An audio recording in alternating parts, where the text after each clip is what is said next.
बिस्मिल्लाहिर्रहमानिर्रहीम अस्सलाम वालेकुम की हाल चाल मेरे भैन भाइयों। उम्मीद करना तुम ठीक हो सोते अल्हम्दुलिल्लाह से थोड़ी दुआवां नाल ठीक ठाक हैं। अज का व्लॉग शुरू करने से पहले मेरी एक छोटी रिक्वेस्ट है कि मेरी वीडियो लाइक किया करो और मेरे चैनल को सब्सक्राइब कर लो ताकि मेरे हर आने वाली वीडियो थोड़े तक बआसानी पहुँच सके। जिथे भी रहो खुश रहो बात रहो हंसते मुस्कुराते रहो। साड़ी दुआवां हमेशा थोड़े नाल ने। हाँ जी माशाल्लाह। तो पिछला टाइम हो गया है और मानी बेटा जो है ना वह वेखो नलके के कपड़े धो रही है माशाल्लाह। तो ए भाई होरी बैठे ने अम्मी होरी ने ते नाल मोमना है चाचू नसीर होरी खड़ोते ने। की हाल ने चाचू जी? ठीक हो? अल्लाह पाक तंदुरुस्ती रखे चाचू जी, थानू ठीक ठाक रखे। हाँ जी अम्मी जी सुनाओ की हाल है थोड़ी तबीयत दा? अच्छा होनी है पुत्रा में अंदर घबरी पई आ सुमंजी तो पा पा के तो बाहर निकली आ तो भाई नसीर खड़ा तेरा बिरा बाहर बैठा मैं जट बाहर बानी आ बस में ना दिल बड़ा आवाज आ रही आज मोर तकलीफ आई पासे दवाई ले आमी हुन सुकून कोई नहीं आंदा जेड़ा डॉक्टर ही बोलदा वही आंदा ऑपरेशन करा ऑपरेशन कान मोड़ अल्लाह जदों गुंजाइश देनी ऑपरेशन हो तो कोई रोला नहीं अम्मा, अल्लाह पाक खैर कर से दे सिर्फ गुंजाइश। ते ए वेखो जी मोमना जो है ना ये की कर रही है मोमना? हाँ जी जी मोमना जो है ना चार दंद निकले है मोमना ने, दो थले वाले दो उत्ते वाले। ते चक मार दी है सारिਆਂ ਨੂੰ ही, भावें कोई छोटा हो तो भावें कोई वड्डा हो चक मार देंदी है आप लोग।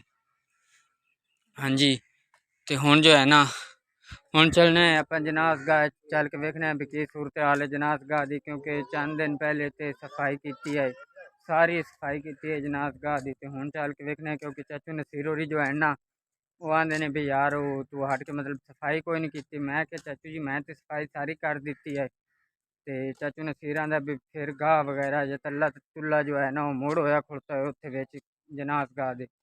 ते वो हुण वेखण जा रहे हैं जे वो है मतलब दोबारा सफाई करने वाली तो आप अल्लाह नूं याद करके सफाई करने हैं। तो जे सफाई करने वाली ना हो तो मुड़ आपे चाचू नसीर होरां दे वास्ते जो उन्हां दा दिल करे वो करें। हाँ जी तो ए वेखो ए सूरत हाल है जी जनाज गाह दी। ए गेट लगा है जनाज गाह दा। अगे ए वेखो ए खड़ोता है जी नलका, नलके दी हत्थी ला ली किसे। ते बाकी ए वेखो जी सफाई तो वाकई मुड़ करने वाली हो गई। ए वेखो तोड़ तक की सफा दे नाल नाल ना सफाई करने वाली हो गई दोबारा फिर। वेखो गाह तला शला है ना सारा हो गया है। ते ओह नुक्कड़ दे विच वेखो उधर भी बहुत ज़्यादा तला शला खड़ता है हाले तक। हाँ जी तो ए तो काफ़ी सारी सफाई करने वाली है। ए तो सफाई सारी करने वाली इत्थे तो बड़ी मेहनत करनी पौनी, कोई रोला नहीं मुड़ करसा इंशाअल्लाह लज़ीम। ते ए है जी जनाज गाह देखो है माशाअल्लाह। है जी जनाजे का मुकम्मल तरीका जनाजा सारा लिखे हुआ है देखो इस तरीके। हाँ जी तो दरखत वगैरह ने जी जनाज गाह बाकी जो छोटे बूटे लगे हुए हैं देखो जो पिछली दफ़ा सफाई की उदों तो बिल्कुल ही छोटे छोटे हैं तो हम माशाअल्लाह काफ़ी हद तक बड़े हो गए अगे नाल। देखो हाँ जी नीम का बूटा है और अगे टाली फिर टाली। हाँ जी तो जो जनाज गाह है ना इनकी अद्धी छत हाले तक तमीर हुई है। यह जो है ना अद्धी छत हाले तक मतलब अगला हिस्सा तमीर होया, पिछला हिस्सा जो है ना पिलर वगैरह बने हुए ने ते पिछला हिस्सा मतलब हाले तक छत रहा है। हाँ जी तो मेरी ना मतलब अल्लाह पाक को यही अर्ज है कि या बारी ताला मेरा चैनल चले या किसी पास से लगता है ना तो उस तो पहले मेरा सब तो पहला काम मेरे दिल की ख्वाहिश है जिमें कि एक इंसान की मतलब ख्वाहिश होंगी मेरी आप की बहुत ही मतलब दिली ख्वाहिश है कि मैं ना सब तो पहले ए जो जनाज गाह है ना इनके A to Z सारा फर्श थले लवावां। हाँ जी फर्श लवावन तो बाद दूसरा काम मेरा ये है भी मैं छत पानी इन उत्ते इंशाअल्लाह लज़ीम देसी रब कदे ना कदे गुंजाइश इन उत्ते छत पानी छत पावन तो बाद फिर उस साइड ते जिथे किकरियाँ खड़ोतियां ना उदे तकरीबन कोई ज़्यादा नहीं तो दो एक वाशरूम बना दिसा।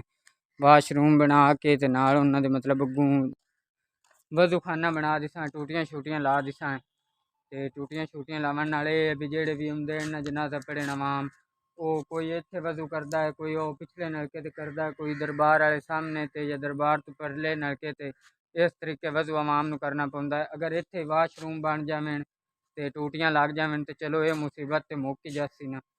ਤੇ इंशाल्लाह कोई गल नहीं, अल्लाह पाक कदे न कदे तो कामयाबी देती ना। वो सियाने आंदे ने वक्त से पहले और मुकद्दर से ज़्यादा कभी कुछ हाथ नहीं आता। हालें तक तो इससे उम्मीद तो हैं, कोई नहीं, अल्लाह पाक खैर करती।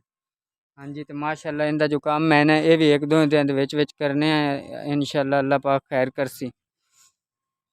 तो बाकी जो है ना रब गुंजाइश देसी तो इंशाल्लाह ये भी सैटिंग सारा सैटअप बना लिसा। तो अज का व्लॉग आप इत्थे ख़त्म करने इंशाल्लाह अज़ीम। अगर रही ज़िंदगी फिर मुलाकात होती। खुदा हाफिज़।